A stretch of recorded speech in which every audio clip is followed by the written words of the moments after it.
and gentlemen, good day and welcome to Natco Pharma Limited Q2 FY26 earnings call hosted by B&K Securities. As a reminder, all participant lines will be in the listen-only mode and there will be an opportunity for you to ask questions after the presentation concludes. Should you need assistance during the conference call, please signal an operator by pressing star then 0 on your touchtone phone. Please note that this conference is being recorded. I now hand the conference over to Rishikesh from B&K Securities. Thank you and over to you, sir. Thank you. Good afternoon, everyone. On behalf of B&K Securities, I welcome you all to the Q2 FY26 earnings conference call of Natco Pharma. Hope everyone is in good health and doing well. On behalf of Natco today, we have with us Mr. Rajeev Nannapaneni, Vice Chairman and CEO, Mr. Rajesh Chebiyam, Executive Vice President, Crop Health Sciences. I now hand over the call to the management's opening remarks, post which open the session for Q&A. Over to you, sir. Right. Thank you, Rishikesh. Good morning and welcome everyone to Natco's conference call discussing our earnings results for the second quarter of FY26, which ended September 30th, 2025. As a disclaimer, during the call we may be making certain forward-looking statements or statements about future events, and anything said on this call which reflects our outlook for future must be reviewed in conjunction with the risks that the company faces. I would like to state that the material of the call, except for the participant questions, is the property of Natco and cannot be recorded or rebroadcast without Natco's expressed written permission. So we'll begin with the results highlight and then go for a Q&A. And hope all of you have received the financials and the press release that was sent earlier today. These are also available on our website. Natco recorded consolidated total revenue of 1,463 crores for the quarter ended on 30th September 2025, as against 1,434.9 crores as of 30th September 2024. EBITDA for the quarter was at 679.2 crores with margins at 46.4%. The net profit for the period on a consolidated basis was 517.9 crores. During the quarter, the company has incurred substantial R&D expenses on bioequivalents and one-time employee bonuses, in addition to other business-related provisions. The Board of Directors have declared an interim dividend of 1.5 rupees per equity share of 2 rupees during the quarter. On the segmental revenue split for the quarter two, the API clocked 53.9 crores, domestic formulations 105.4 crores, formulation exports, including the profit share and subsidiaries, clocked 1,147 crores, crop health sciences clocked 52.4 crores, other operating and non-operating income was 104.3 crores, all consolidating to 1,463 crores. Thank you all. We will take Q&A now. Thank you very much. We will now begin the question and answer session. Anyone who wishes to ask a question may press star and 1 on their touchtone telephone. If you wish to remove yourself from the question queue, you may press star and 2. Participants are requested to use handsets while asking a question. Ladies and gentlemen, we will wait for a moment while the question queue assembles.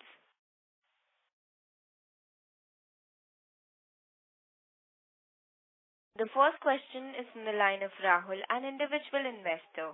Please go ahead. Hello, sir. My query is that other expenses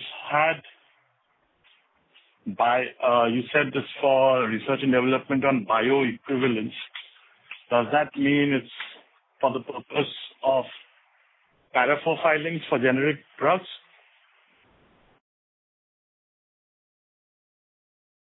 Yes, sure. So Rahul, to answer your question, yes, there are for Para IV filings for generic drugs, and we're doing some clinical trials for first-time generics in India. And so there are a lot of one-time costs that we have had, some substantial costs that we had. So, and then there were some R&D purchases that we have done, which were very expensive. So, so that's the reason why the other expenses are a little bit on the higher side. Okay. Okay, sir. Right, sir. And sir, what is the reason for the increase in provisions? So very high, relatively. Earlier we didn't have so much. Is this to cushion the impact of the next 2 quarters?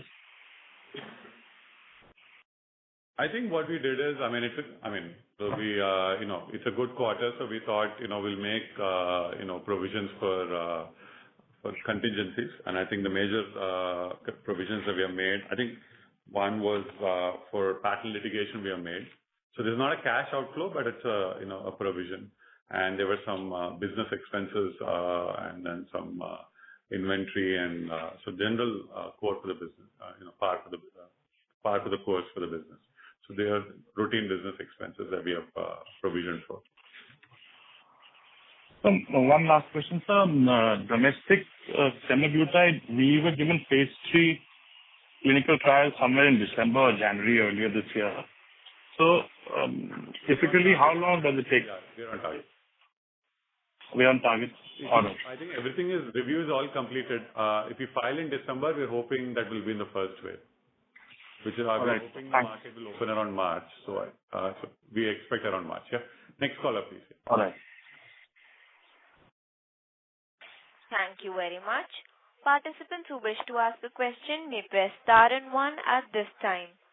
I repeat, participants who wish to ask a question may press star and 1 at this time.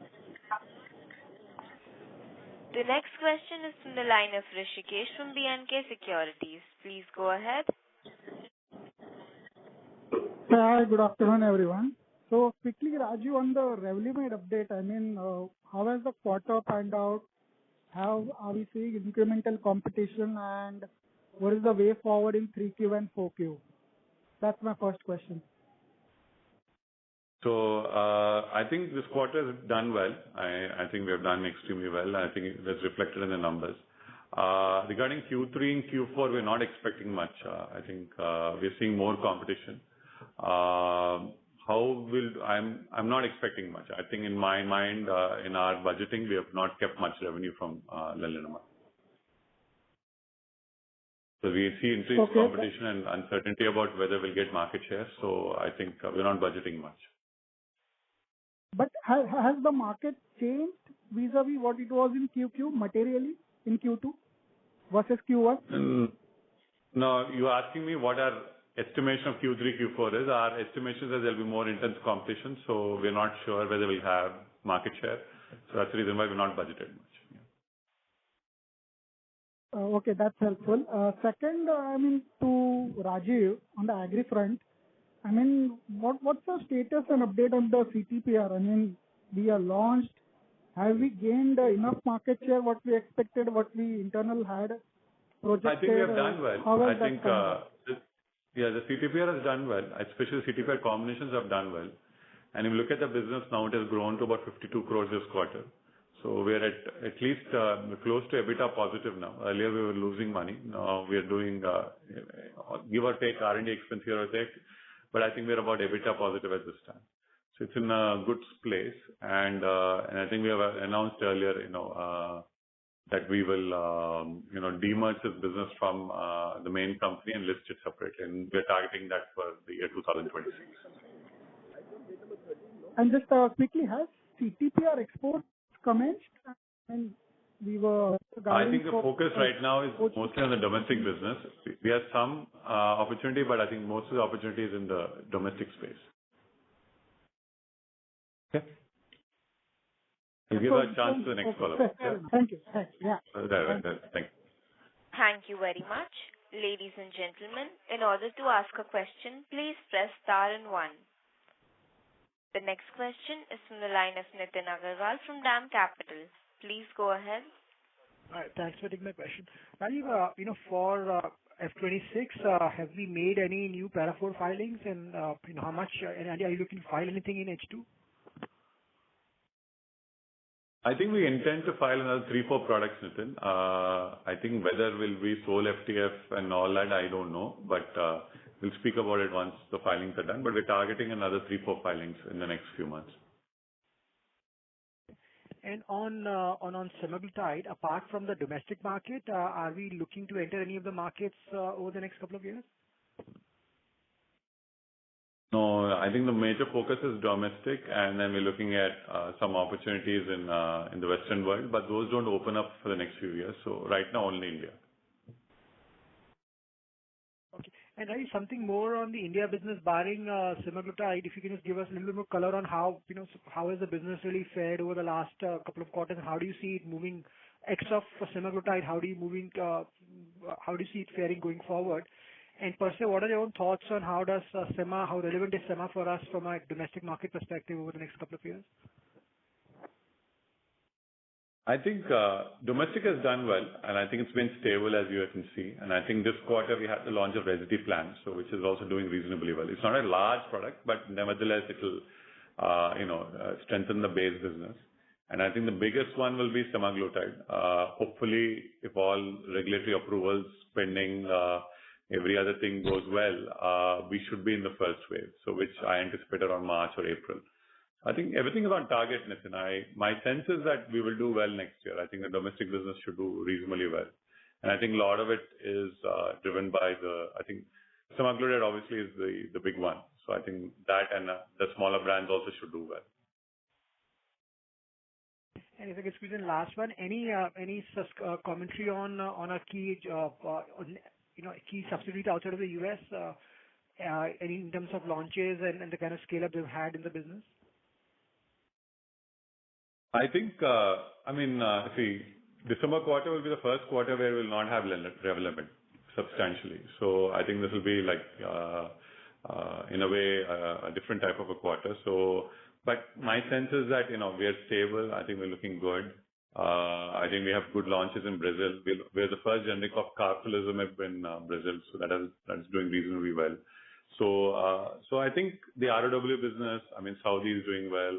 I think our Canada business also, after the warning letter being lifted in Kothur, we're able to do more supplies to Canada.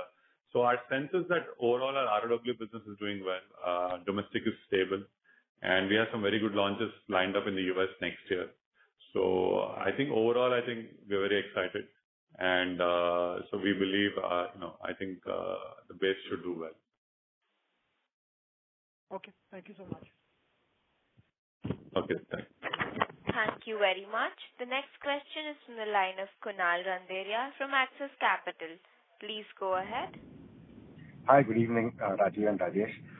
Rajiv, any particular launches you want to call out in the US for FY 27 and 28? No, I can't, Kunal, because they're all bound by confidentiality. You can probably, we have shared our, Para 4 pipeline, which is there in our website. But exactly you can't name them until we are closer to the launch, Kunal. But I think you should expect 26, 27, we'll have one or two, but bigger launches are happening in 27, 28. So 26, 27 will be a little dull, but I think 27, 28 on things will pick up. Fair point. And secondly, again, going back to semaglutide, the fact that you have an FTF in the US, so I'm just a bit surprised why, you aren't pursuing opportunities in markets where present, like Canada, Brazil, now South Africa. So just what's exactly happening there? No, South Africa we can do. I think we're doing South Africa, but the patent opens up not right now. It'll open up a little later. Canada and all, we gave it to Viatris, and so we are not in the first wave. We are. I think that's why we're not giving any guidance at this time. Sorry, you gave it to Viatris, meaning you sold it, or is it a partner? Sorry, I didn't get that. No, we have a deal. No, Kunal, it's there in the public domain. Our right. market business is through Viatris, and with our, we have a JV with our CMO, our partner, OneSource, and the regulated market business is through Viatris. Sure. And Brazil, are you targeting that market? We're looking at it, but I think, see, our dossier is not so advanced where I can give you timelines on launch and all. I think once we make significant regulatory progress, I think I'll talk about it. Sure. Thanks a lot. Thank you. Thank you very much. Participants may press star and 1 in order to ask a question. I repeat, participants may press star and 1 in order to ask a question. The next question is from the line of Rahul, an individual investor. Please go ahead. Sir, recently there was a news report of US government making some deals with the innovators of Ozempic, Wegovy, and substantially reducing the prices for the consumers. Doesn't that impact us in our future that we thought about the US semaglutide opportunity? No, I think the opportunity is so large, Rahul, it won't matter. I think it's such a large opportunity. And when it actually opens up, I mean, any share that you take in that volume, you'll be very happy. Obviously, there will be some disruption, but overall, the opportunity is fairly large. So secondly, sir, recently this news report came about you all winning a government tender from the Chinese government for Olaparib. So we didn't have any, disclosure on that. So that's not very material financially. That's why, or it's still not 100%. It's not a lot. I mean, we won the tender, but it's a very cutthroat price. So it's not a material amount. We are selling in China, which is good, and we have a reasonable ROW business. And I think you're seeing that in our export business, we are doing reasonably well. But yeah, it's not like as you rightly said, it's not a very large amount that is worthy of speaking about. Yeah, it is routine. Routine market. Understood, sir. Yeah. So one question, sir. So now that we have completed the Adcock purchase, so in Q3, we will see the impact of all the 3 quarters of Adcock this year? Revenue and the profit? Yeah. So I think, sure. I'll answer that question. So basically what will happen is, I think we need to understand one thing. Now lenalidomide is gone. So what you're going to have are numbers without the substantial contribution of lenalidomide. So my expectation is, again, I'll speak only for the next 6 months because I don't want to talk about next year because we'll have more clarity in the next few months. So we expect our run rate to be around 750 to 800 crores of revenue, and a PAT should be around 135 to 150. I think that's what I can give, which is more or less consistent with the annual guidance that we gave. So I think for 6 months, what is our profit, Rajesh? I think.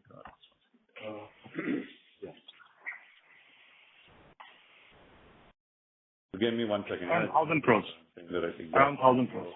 About 998 crores. So I think we'll end the year with about another extra 250 to 300 crores of extra PAT we were expecting. So more or less, I think it's on the guidance. And Adcock, what we're doing is, because we don't have 50+%, we're going to consolidate only the profit, not the. So we will able to consolidate partially for this quarter, not the full quarter, because the actual delisting happened only last few days ago. So for some portion of this quarter, we're able to do. For next quarter onward, we're able to consolidate fully. I think that's what our expectations. But we'll only do as an associate. And the sales of that entity, as I remember correctly, is about, the exchange rate keeps changing, is about 550 million. And PAT is around 46 million. That's a steady state PAT they had. And you can do the math. About 35%, 36% is what we're going to consolidate. Okay. So one last question from your presentation, sir. We have this page on the 4-5 investments that we have done in Celogen and Steno Therapeutics and 2 other. So how are we governing our investment there, sir? Because these are new, in these things, don't they need more investments? Like there's one in novel drug thing also, like Steno Therapeutics. Like how do we monitor our investments there? What these companies are doing? We have a team which monitors, and I think a lot of these investments are like a skill set that we don't have internally, and we do it with to build relationships, to understand what's happening. It's a finite amount of investment. I mean, it's not a large amount. I think, as you're aware, I mean, we had a reasonable amount of surplus. I think the amount of money that we have put doesn't exceed more than 40, 50 crores a year. A lot of these are very small investments. I mean, they're all very exciting ones. I mean, I think obviously the biggest exciting one is the eGenesis one, which is the kidney transplant, where they're taking a pig, genetically engineered pig, and putting it in a human. And one of the patients actually lived for more than 6 months, and another patient is still comfortable, so he's on the pig kidney. So these are very disruptive investments, my friend. So if we get any of these right, I mean, it's you can only do a. So do we have upside in the CAR? There's a CAR T cell therapy also, and this one. Do we have any provision of increasing our investment there, equity value, or this is finite? I think so. I think any opportunity comes, we'll do. I think we're always open to these ideas. Yeah, I think we're always open. Okay, sir. Thank you, sir. Okay, then. Thank you so much. Next caller, please. Thank you very much. A reminder for participants to press star and 1 in order to ask a question. I repeat, participants may press star and 1 in order to ask a question. The next question is from the line of S.C. Gupta, an individual investor. Please go ahead. Good day, Rajiv. I would like to know, you also talked about sometimes back about a takeover in US also. Is that on? Could you say that again, please? I didn't. You spoke about a takeover in rest of world and one in US. Is that on? You have taken over Adcock in. Yeah. Yeah. We're looking at different investment options. We're always open. I think we still have substantial cash even after the transaction. So I think we are looking good. Anything is any opportunities there, definitely we're looking at. Yeah. Okay. So US opportunity still you are looking for. If you get it, good opportunity, you will take it. Yeah, absolutely. Absolutely, yes. Thank you. And secondly, about the Adcock turnover, are you expecting a reasonable growth in Adcock also? I think so. We just got into the asset, so I can't speak about it right now. But yes, I think we expect good growth in the asset, and we're going to add a pipeline to the asset as well.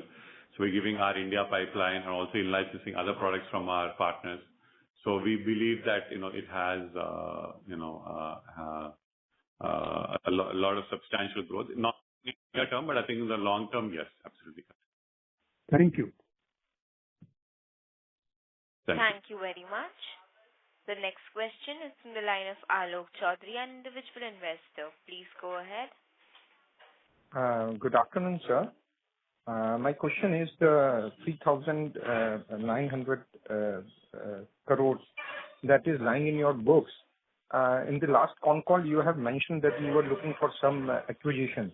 Is that there in your mind, or it will take another 3 to 4 months? And my second question is, does it hold any significance now of the FTF of semaglutide in USA? Because earlier, around a year back, it was like that you will definitely enter the market and you will generate a good sale. But now many of the pharma companies are there in the market. Does it hold any significance, and will it have a material impact on your volumes? For India, you're saying, or for US, you're saying? For USA. Okay, fine. So let me answer one question at a time. So first you said how much cash we have. We have about 3,000 net we have, but this is before the Adcock acquisition. So we spent, I think, 1,600 crores of the cash we have used for the Adcock acquisition, and we borrowed about 400 crores for the transaction. So of that 3,900, 1,600 has been used up by the company. Plus there will be some receivable that we'll have in the next, for this quarter, so for the announced quarter. So we expect the cash will be around maybe 2,728 is what we are expecting a cash will settle around, but we'll see how things go. Yeah. So that's our expectation on the cash. Regarding semaglutide opportunity, I think it is an interesting opportunity. I think the FTF means that you will be the only one before everyone else. So it doesn't mean that that you because of competition doesn't mean that that you're not able to launch a product before everyone else. You can launch, provided you get the FTF. This is all subject to regulatory approval and us getting the FTF. That's obviously being the most important thing here. So you get it, then I think we're okay. So the opportunity still remains interesting. And even post-exclusivity, because it's such a large market, there will be a reasonable opportunity. I think that's my sense. I would disagree with you when you say that the opportunity doesn't exist. It is still a very good opportunity. Okay. Okay, sir.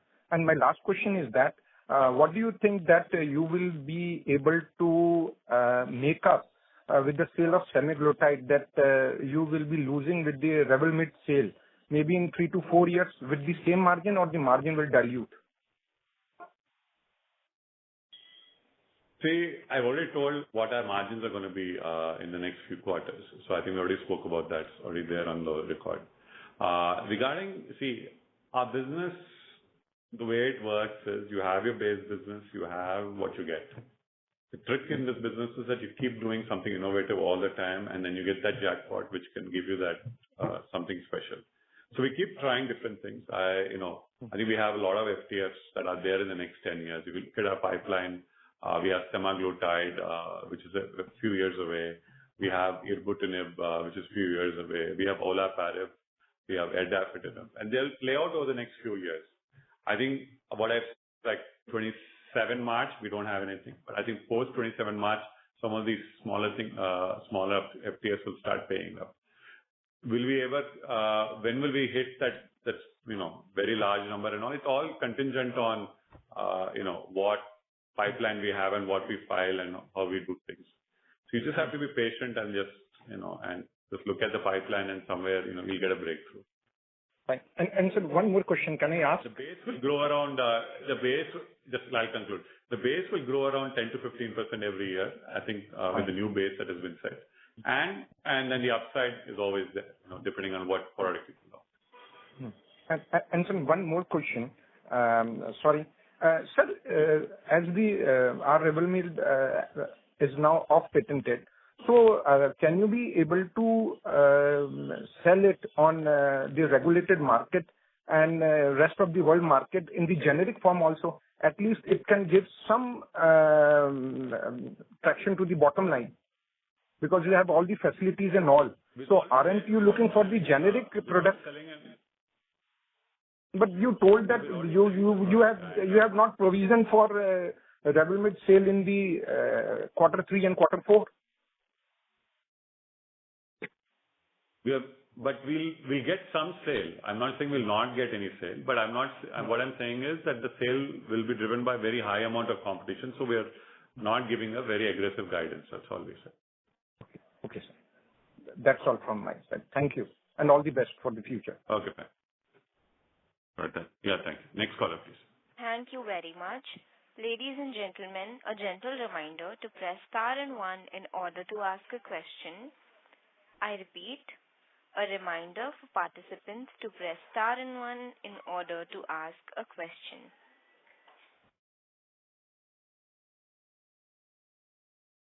The next question is from the line of Rishikesh from B&K Securities. Please go ahead, sir.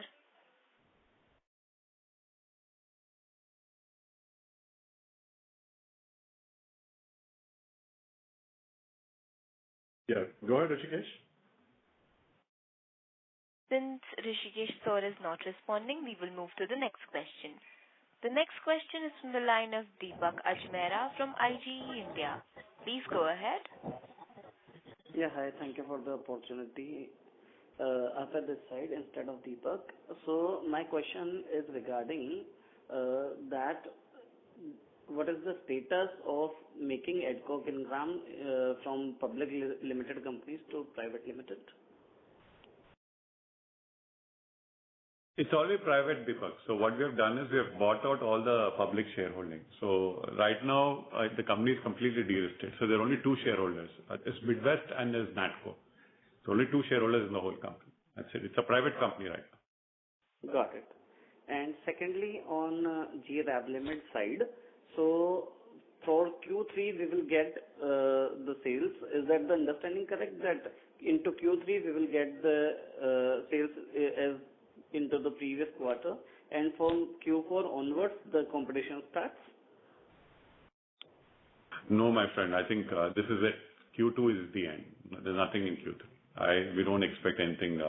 We have normal sale. I think what we have, we're present, lenalidomide is in multiple markets. We are expecting very heavy competition, so we're not budgeting any large budgets. I think it's very competitive, and I think depending on what market share we'll get, we'll see. But we don't expect any big numbers from. It will be, highly competitive numbers because we don't think it will be a very large number. Got it. And on semaglutide side, so if all being well, when should we be able to launch the drug?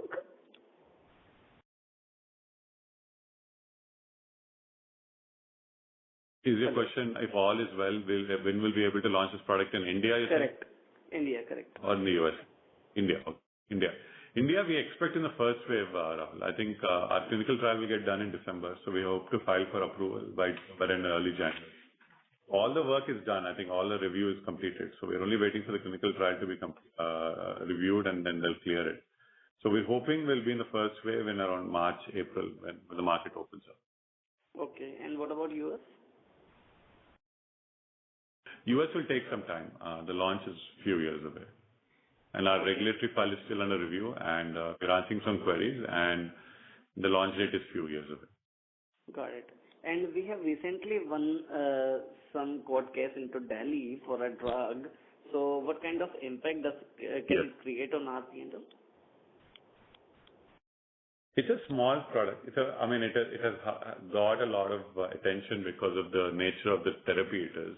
It is for spinal muscular atrophy, SMA. It affects young children who have a genetic defect. It's good that we have launched it. We are the only generic in the market right now. So we're doing extremely well with the product. But it's not a large market. It's not like semaglutide type of market. Very small, niche, limited market. But we're doing well in that segment and gives us entry into the neurology segment. So. Got it. Thank you. Okay. Thank you very much. The next question is from the line of Zain from Dolat Capital. Please go ahead. Hello, am I audible? Yes, sir, you're audible. Yes, you are. Go ahead. Thank you for the opportunity. I would like to ask that you have said 200 to 250 crores PAT in H2. Additional PAT will be through includes Ingram, Natco Ingrams, or how will it come? We are saying about, yes, we're doing about 135 to 150 crores a quarter from Q3 onwards, and partially in this quarter and fully in Q4. Yes, that includes Ingram. That's correct. Yes. Okay, so 250 will be including Ingram. And some of the upcoming payments. I said 135 to 150 per quarter. So it will be 270 to 300 for the second half of the year. Okay. Yeah. And upfront payment of 2.5 million how will it get goodwills, or it will go to intangibles, and how would be the balance sheet where it will be affected? You mean the Adcock investment, you're saying? Yes. So basically what happens is Adcock investment becomes investment in the balance sheet. So it will be long-term investment. It will go to non-current assets, I think, if I know my accounting correctly.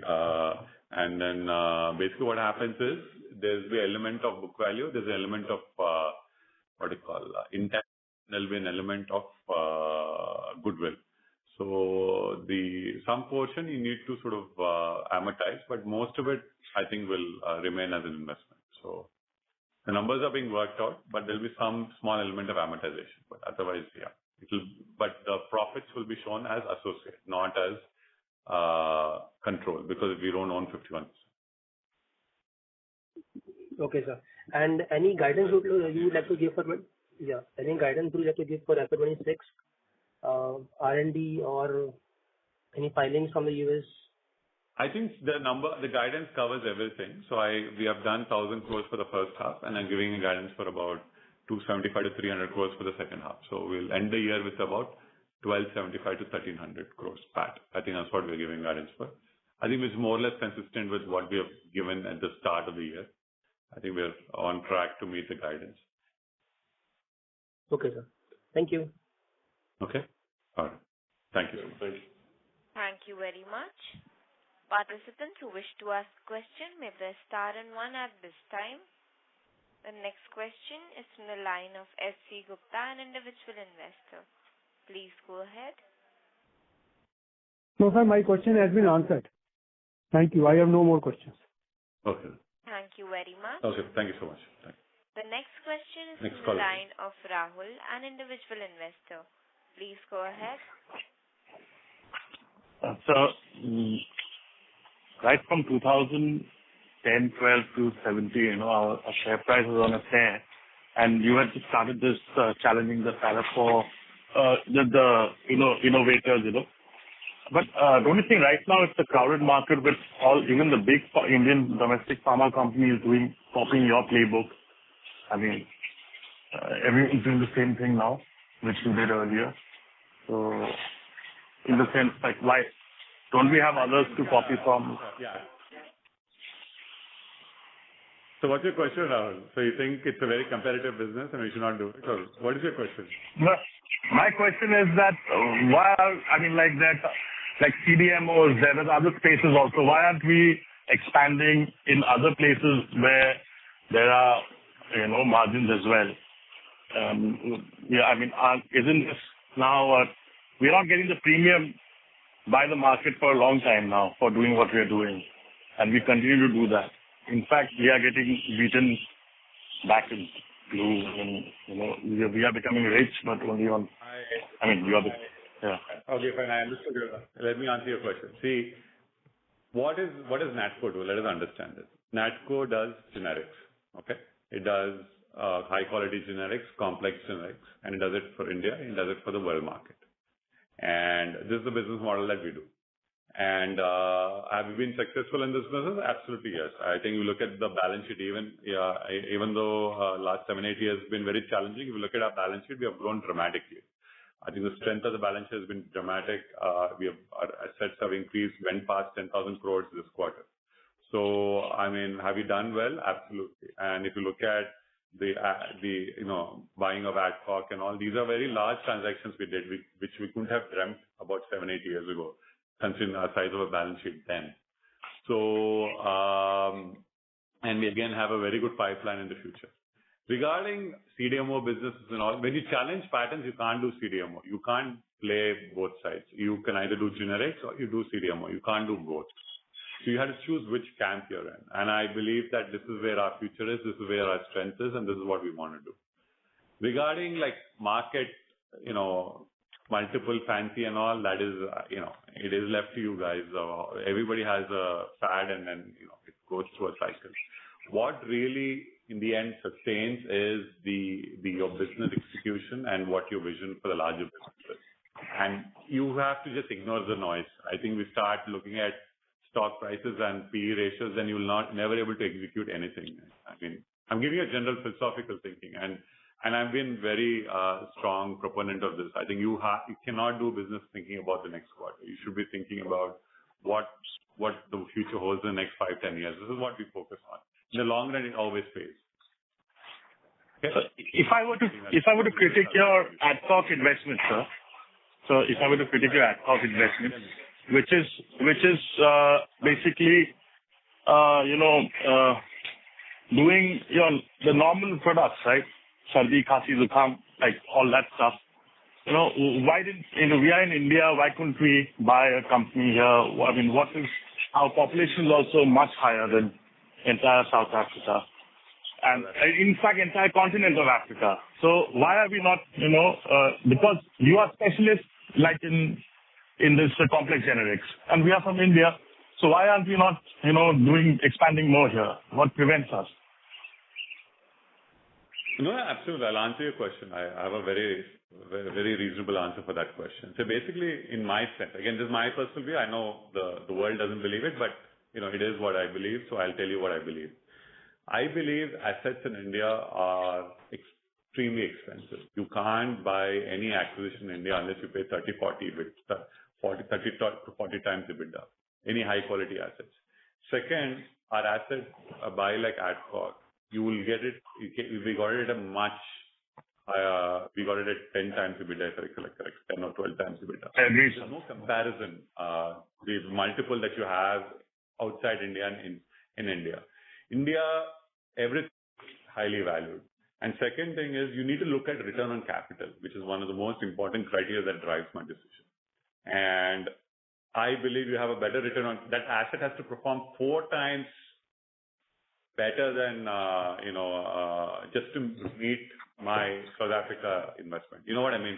Buying something 35, 40 times and buying something 10 times, it has to perform 3 or 4 times better just to match the return. So I believe these are better returns and also it is diversifying our business because as you said, our business is very volatile because it's very US dependent. So what I'm trying to do is bring stability and, bring a business, cough and cold is something that we never had in our portfolio. So you have a very strong base business, which I get criticized a lot, right? So you don't have a very strong base business. Now you can't say that now because we do have a strong base business. And South Africa will contribute, 25 to 30% of our base earnings. So which I think is, helps give you a more sustainable business and hopefully more stability in our earnings. Yeah.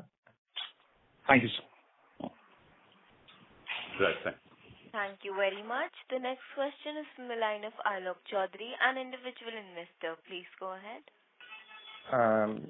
Sir, in June 2025, Novo and Amcor, they have launched Provizra, a semaglutide 2.4 mg injection. So, sir, by the time you are saying that you will be in the first wave in March 2026, that drug will be around 9 months old in the Indian market. And when you will be launching that drug, maybe they can go for a predatory pricing.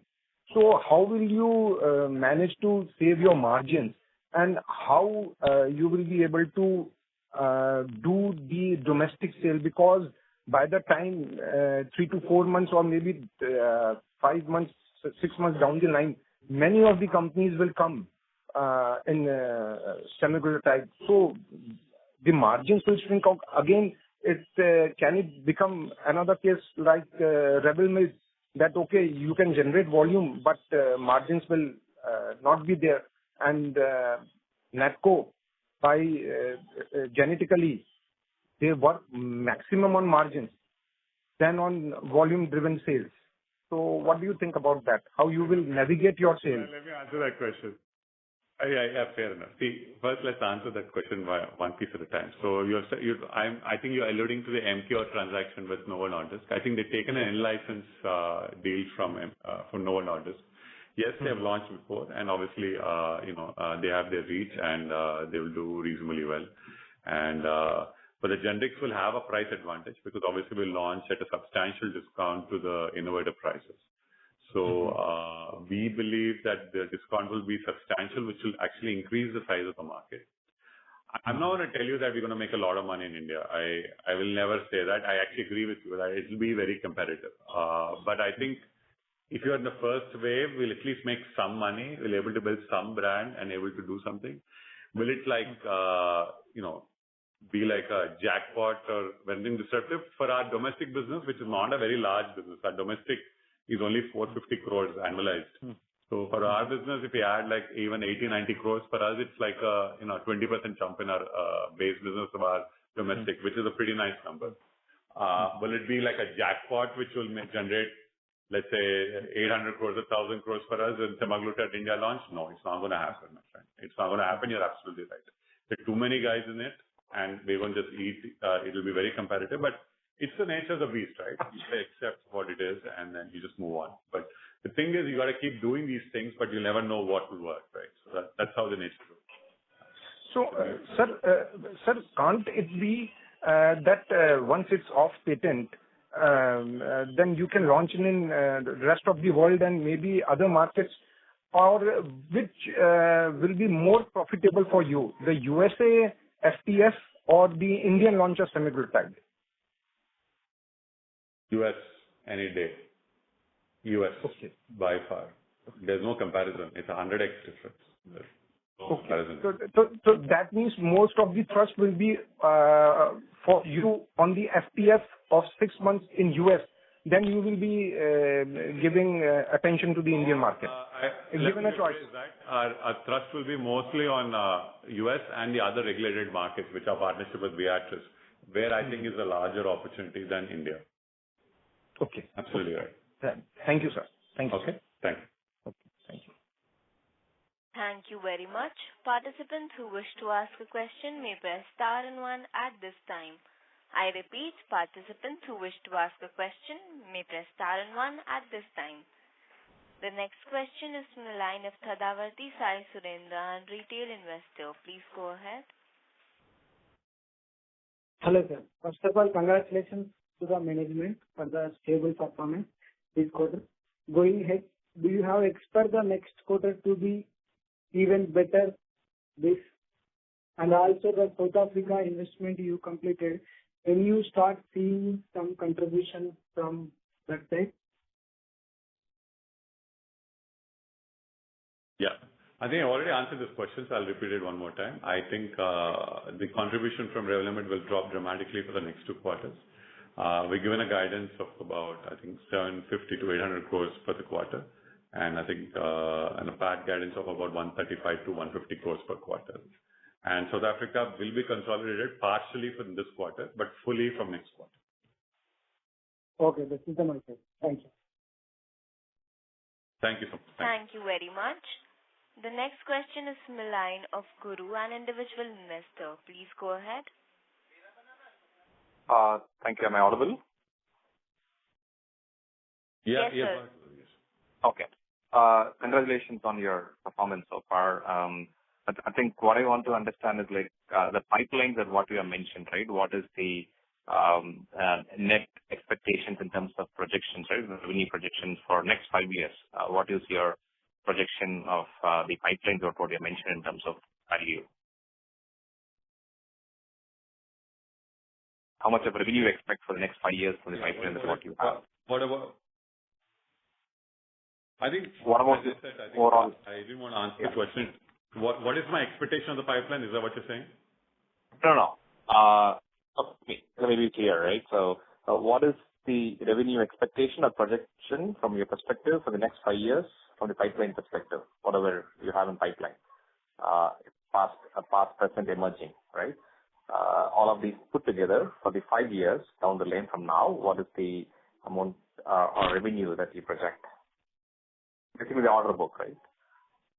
I think right now, we expect a 10 to 15% growth in our base business. And once exclusivities start coming in, I think we'll see a little more jump. We'll have some years where we'll have 50-60% jump in our profits. So I have to start, we'll do a reset. I think starting from, let's say, 26, 27 will be a bit slow, I think based on what guidance we're given. But I think all the big launches are coming in 27, 28, and then slowly we have things in 29. And so I think what you need to do is think of it as 2 buckets. The base business with the ROW spread where we have should grow around 10 to 15%. And when the years that we have exclusivity, you'll see a substantial jump in the profits. And the opportunities are, already there in our presentation. So depending on, the size of the opportunity, it will play out. So some of them are 25, 30 million type of opportunities. We have a couple of them which are, 100 million, 150 million type of opportunities. So depending on which comes in, I think that's what you'll see. So I think that's how we want to look at it. Okay. The other question, thank you for that. The other question part of it is like real quick. Is there any opportunity of value unlocking for the shareholders when it comes to the agro business, right? I mean, what would be the value unlocking that we can expect, right? Not accurately, but at least some kind of an indicative thing on the value unlock that you probably plan for the agro diversification or whatever is in the pipeline. I think the idea here is that we'll demerge the company, Guru. I think we are planning the demerger. I think we have announced it. So we will list that entity maybe in sometime in 2026 once all the clearances come through. Value unlocking means I think what we see is this business now is about breaking even now. So we'll list it separately and then we'll have special focus on this. And it can raise its own capital and grow by itself. Somewhere, I think that business gets, in our setup, it's a very small business. So I think it'll be good for the shareholders. You'll get a complete see-through in a crop businesses, and you also have a pharmaceutical business. So I think the real value, I think you'll see it in 26. What numbers and all, very hard to predict right now because of ratios. Okay. That's understood. Sorry, that's understood. I mean, can we expect some value unlocking? Can we see that as an opportunity? Yeah. Sorry about that. I think my question more is not on numbers, more of like indicative comments from your side on would that be a good opportunity for shareholder value unlocking, this demerger? That's all I wanted to understand. Yeah, absolutely, yes. I think you'll get you'll get another business which is not being valued in our system because it's getting it is a very tiny business and a very large business in pharma. So this business will get more attention, and I think shareholders will be duly rewarded for the fact that it's been demerged. Understood. Thank you. Thank you. Thank you very much. As there are no further questions, I would now like to hand the conference over to the management for closing comments. All right. Thank you all for a wonderful set of questions. Again, once we receive the transcripts, it will be uploaded to the website. Otherwise, all of you have a great day. Thank you very much. Thank you very much. On behalf of Natco Pharma Limited, that concludes this conference. Thank you for joining us, and you may now disconnect your lines. Thank you.